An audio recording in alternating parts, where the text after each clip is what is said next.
All right. Hello, everybody. Thanks for having me at this WordPress meetup today. Very excited to be here. And, following what Jack just presented is going to be a tough act. That was some fantastic AI. I actually used to work at an AI company in Singapore. So it's good to see some nice AI coming out of there. But today, I'd like to take you through a little bit of starting off with a very general presentation around reader revenue, because it is, I guess, something that not everyone might have explored in the past. So I'd like to talk very generally about looking at reader revenue and then going into a few ways you can look at your current audience to identify which segments of your audience are ripe for you to explore reader revenue for. And then finally, I'll take you through a little bit about what we do and how we can help you make the most of that opportunity. So if you just give me 1 second, I'm having a bit of trouble sharing my screen. It was working perfectly just now, and of course it stops working right when I need to present.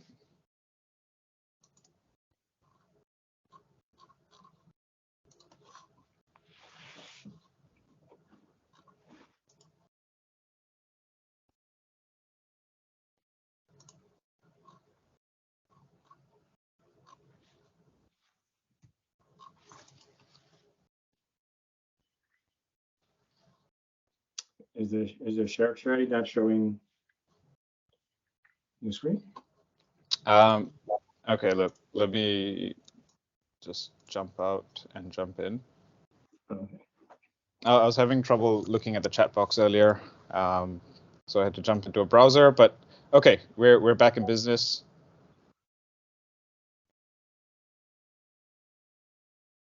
Yep, you see it. You can see my screen? Yep. Okay, perfect. So stalkers, daters, and lovers. These are some fancy names that we've come up with for essentially three segments of your audience, and how you can create that reader revenue strategy to target each one of them. So first of all, if we're in person, I'd ask for a show of hands, but since we're doing this virtually, I'm going to assume that most people haven't looked at reader revenue, or at least some people. So let's talk about what is reader revenue. And it's quite simple. It's basically looking at obtaining revenue directly from your readers. So in an ad-supported model, it's an indirect model where the advertising companies are paying you for the viewership that you get. In this instance, you would get the readers to contribute directly to your site, and you're probably familiar with subscriptions, but a couple of other forms of reader revenue, also voluntary contributions, also known as donations or tipping, and pay-per-content, sometimes also known as micropayments or casual payments. So why are we even talking about reader revenue? Why not just milk the ad cash cow for everything it's worth? Well, first of all, ad yields are going down. They have been declining over the last decade. So ads are not as lucrative as they used to be. A solution for that a lot of the time is introducing more ads, adding more inventory all over the site. And Brian Morrissey, he's the founder of DigiDay, and he had a great analogy for this. It's called, he told a story, it's called the Mayo Game. And a friend of his ran a sandwich shop in South Beach, and he used to play a game where he was trying to understand how much mayonnaise he could put in a sandwich before people would complain. And turns out, you can put a lot of mayonnaise in a sandwich. Only 1 in 10 of people will complain, but everyone has a bad experience and they don't come back. And that's kind of what it's like with adding too much ad inventory. Ultimately, it reduces the value of your content, and it's a bad experience. So it's not a long-term sustainable play. So that's why a lot of publishers are moving towards some sort of reader revenue. Again, subscriptions are the primary model at the moment, but it's really about diversifying revenue, reducing that reliance on ads. That's not to say it's taking away from ads. We still believe advertising revenue is the foundation of the revenue of any website, but it's about introducing incremental revenue above that ad revenue so that you don't have to overcrowd your site with ad inventory. The last good reason for introducing revenue is that once you're focusing on reader revenue, that essentially means that you're focusing on engaging your audience, keeping your audience on your site, creating the kind of content that keeps them coming back, and ultimately that's what builds your cachet. That's building robustness for your business in the long term. And so, if we were to look at what that audience is like, and how we would identify which parts of your audience would be ripe for reader revenue. It's not right for everyone. So we like to think of it in terms of 3 segments: stalkers, daters, and lovers. Now, your stalkers, these are typically low engagement with your website. They might have come across your site from social, or they might have come across, it's usually referral traffic, but they're in and out. There's no real loyalty to your website. They haven't built a strong affiliation with your brand. And so you'll find them in your analytics. These are the visitors that come less than 3 times a month. Again, they're also usually your referral traffic. So with stalkers, we put them aside. We don't talk about them for reader revenue because they're just not engaged enough. Now, the next 2 segments are a little bit more interesting. We have what we call your daters. Now, they have built some level of connection with your website, so you do see that they're engaged. They are, of course, interested, but they're just not ready to commit to any form of long-term commitment. So potentially, they'd be open to paying something, to contributing for your content, but maybe not locked in for a subscription. And how you'd spot them, you're looking at between 3 and 6 visits a month. Direct traffic is generally a good way to spot your daters, but they could be referred as well. So it's important to identify that cohort based on the traffic source as well as how many times they're coming back a month. And lastly, you have your lovers. And these are your most loyal readers. They have the highest engagement with your website. They love your site. They come back for more. They see your site as part of their regular content consumption journey. You'll probably see them coming back multiple times a month. If we put a number on it, we're looking at least six visits a month. They're typically your direct traffic. They've bookmarked your site. They've probably got your website in their toolbar, and they're clicking that to come directly to you. So these are the 3 segments that we look at. And how do we monetize these segments? So starting from the right, basically what this graph is on the left we have your revenue per user, and on the right we have a percentage of your audience. And so the largest segment of your audience will typically be the stalkers. Typically, they would be anywhere from 50 to 80% of your traffic. And these are the guys that, primarily we monetize with ads, affiliate, sponsored content, anything like that. They are the majority of your readership. But then, if we were looking to layer on additional monetization strategies, we look at your daters. These could be typically between 20 to 50% of your audience. They are ripe for tapping reader revenue. Now, yes, they might be a small segment or smaller, 20% at the minimum. But why it's interesting to introduce a reader revenue strategy is that your revenue per user could be up to 4 times higher. That's what we're seeing with a lot of publishers that we work with. 4 times higher, layering on an additional method for your readers to contribute directly to your content. And the last segment would be your lovers. These are, usually about, for the best of sites, for the New York Times, Wall Street Journal, it's up to 3%. Typically, it's between 0.5 and 1%. But they are very interesting to monetize because they would also have the highest revenue per user. The New York Times makes something like 20% of its revenue from that 1% of subscribers that they have. So it can be significantly larger. And so if we look at this, we have your base layer over here of ads, affiliates, sponsored content, layering on 2 reader revenue strategies of paper content and voluntary contributions, as well as subscriptions if your audience segment size is large enough, can be interesting, can be lucrative.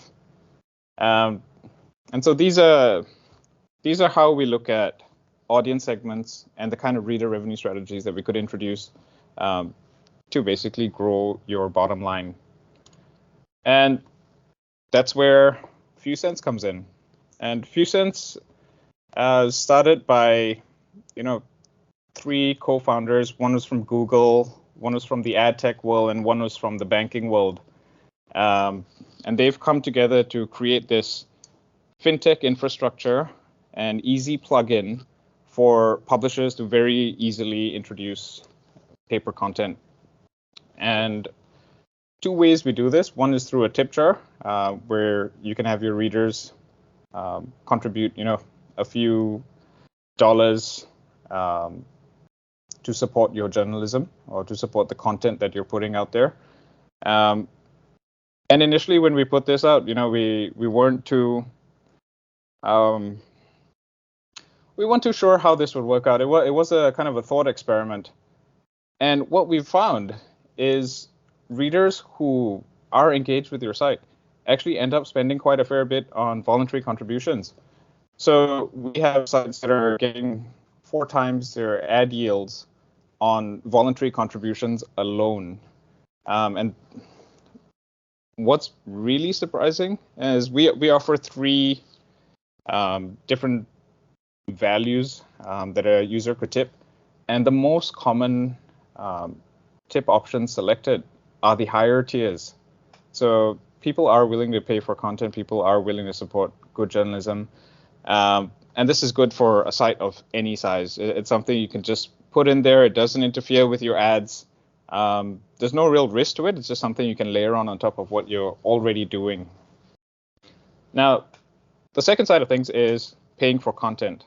And this is, again, if you're not at subscriptions yet, it's a good way to get started monetizing certain sections of your site, whether it's video, whether it's premium articles, whether it's downloadable reports that you do. It's a good way to get people started on paying for your content and also gathering the data on which sections of your audience are willing to pay, how much are they willing to pay, and using that to eventually progress to subscriptions. Now, with this, because you are gating some of your articles, we do say that it's probably best for sites with a large number of visitors. So if you're looking at over 100,000 visitors a month, that's where paper content can actually be quite significant in terms of the income it can generate, and also in terms of not interfering too much with your ad revenue. In terms of what the plugin does and what is configurable, well, first of all, we monetize any format. So that's articles, podcasts, videos, downloadable, the works. We do manage the digital rights within our platform. So if a user has paid for an article at any point in time, we hold those digital rights for the user so that they can revisit the article without having to pay again. And as a publisher, you have full control over where you're placing paywalls or where you're placing tip jars. You can place it at an article level, you can place it at a category level. It's wholly up to you, and you dictate the price. You can also dictate where you're putting it in terms of locations. So some people have large international audiences, and they say, hey, I don't want to touch my local audience. I just want to monetize my international audience because either ad yields are low or they're not going to subscribe anyway. So we have that geofencing to be able to target certain sections of your audience. And the last piece is, you get full analytics on how people are. Well, first of all, we have anonymous analytics, so we understand who closes paywalls, and we can give you that information. But we also have the kind of analytics where we're understanding at a deep level who's paying for what content. And that's some very powerful data that you can use to progress your reader revenue strategies. So I think now is the best time to show you the proof in the pudding. So let me show you a couple of examples of what a tip jar and pay-per-content solution looks like on a publisher page. So we've got the F1 Chronicle over here. This is one of our clients. They're built on a WordPress site, and they've implemented our tip jar solution across the website. So if I were to jump into an article, I would see a little support us button over here. The colors and fonts are chosen by yourself, so it's branded for your site. You have a support us toolbar here, and at the bottom of the article, once the readers come to the bottom, we know they're engaged. We say, hey, you've read this article, support our content, and we have these tip options over here. And you'll notice that the tip options are quite significant per user, so 2, 10, and 20. And again, the most common options used are the 2 higher options.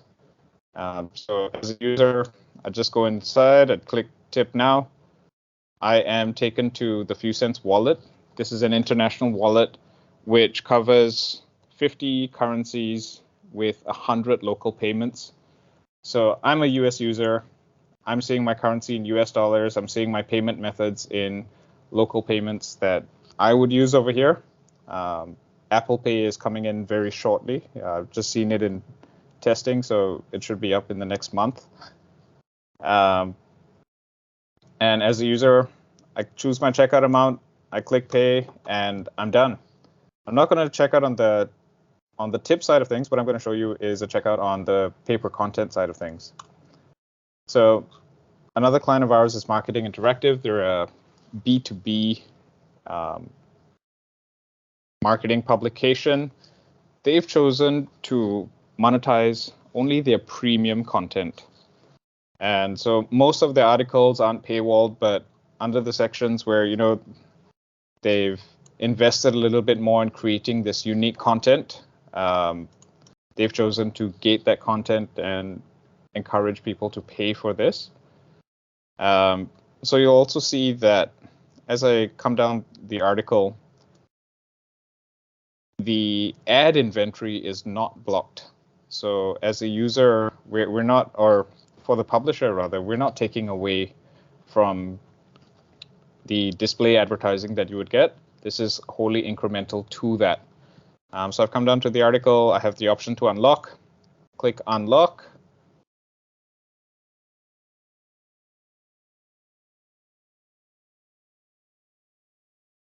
And just like that, single checkout, my wallet's topped up, and I can now fully read this article. And so those are the 2 main solutions we offer at this point. We also do have a link out solution where, if you've got a large social media following on Twitter or Instagram, you can insert a link, and we have a self-hosted checkout page where you could show, where you could send people to encourage them to make voluntary contributions.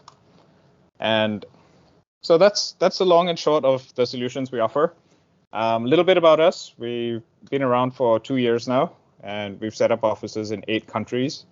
Our co-founders, as I mentioned earlier, they are senior executives from Google, ad tech, and banking. So between them, there's 45 years of combined experience. We do have monetary authority of Singapore licensing as a digital wallet, which gives us special privileges to create this fintech infrastructure that makes it super easy for people to pay around the world. And well, in the last year, we've had some very nice traction with starting to work with some much larger publishers. So we've just started working with Rolling Stone, Bloomberg Quint, The Wire, Daily Social, all large publications. In the US, we've just launched, basically last month, and we've just signed a couple of local newspapers. So we're very excited to grow in the region, start helping you build out your reader revenue. And if I had to offer 3 takeaways from today, first of all, reader revenue, it's a great way to diversify your revenue further to ads, and of course, create that incremental revenue that can be very significant. Like I said, 4x above ad yields in a lot of cases. If you're starting to think about reader revenue, a great way to size it up is to segment your audience by engagement, so you can find the area of opportunity and see if this is right for you. And if you're just getting started, what I'd say are voluntary contributions are the easiest way in. Takes half an hour to set up with our WordPress plugin, and of course paper content as well. Takes half an hour to set up, and it's a great way to get new revenue, get people starting to think about paying for your content, and potentially even start progressing towards subscriptions. And you'll find our plugin in the WordPress marketplace. It's called Fewcents. Thank you, everyone. I look forward to your questions. All right. Thank you, Sanjeev. We have a couple questions. I actually have a question. Those those options, excuse me, that you showed, the $2, $10, and $20. How is that? How is that determined? That is set by the publisher. Got it. So there's no AI there. So for instance, if I give $10 per article, maybe next time you don't show me 8, 10, and 12. Like there's no AI there. Not at this point. We do have a customer success team that works very closely with the publishers to identify trends, gather insights from how people are paying, what their willingness to spend is, and then working with the publishers to optimize their settings. All right. Jack is asking, what was the cost? Is there any cost sharing? Like, how does this work? Yep. So it's there's no out-of-pocket cost. We work on a revenue share basis, and we take, depending on the publisher size, it is tiered, anywhere from 20 to 30% of what the reader pays. But there's no fees on top of that. So payment fees and everything, that's all included in the share that we take. Great. Matt uses membership plugins and WooCommerce. Is there any way to integrate your plugin with membership plugins? So I guess if someone already has a membership or they sold them a membership, maybe they get access, maybe they get special discounts. I don't know. I'm just asking. Yeah. So that's actually one of the more interesting use cases that we have. We work very closely with Piano, which is this large subscription player, and essentially we configure rules alongside the membership plugins to, in a very intelligent and complex way. We can make it such that there are all these rules. Certain users, we show certain paper content paywalls. Certain users, we show subscription paywalls.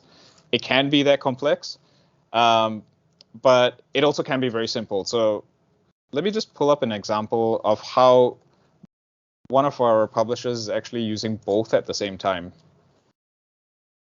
Great, thank you.